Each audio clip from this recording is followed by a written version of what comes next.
5. Remove the bottom 2 screws.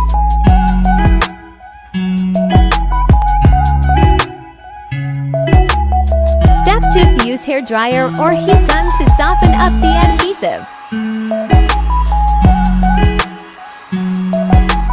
Step 3. Slide an opening pick underneath the display along the top edge of the phone to loosen the last of the adhesive. Step 4. Remove the following for trying point Y0 screws, securing the lower display cable bracket to the logic board.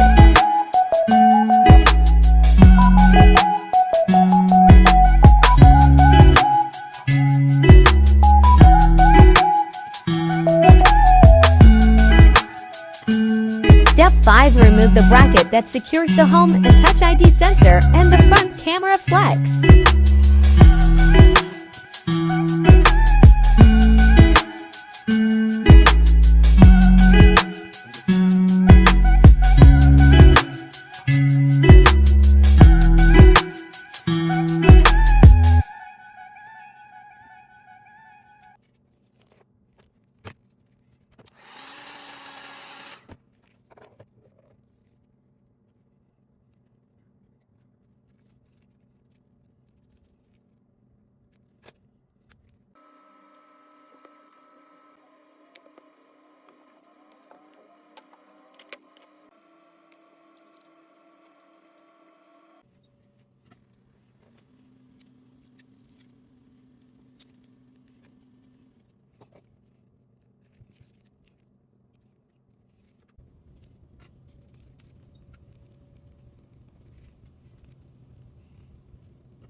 Ye good as new.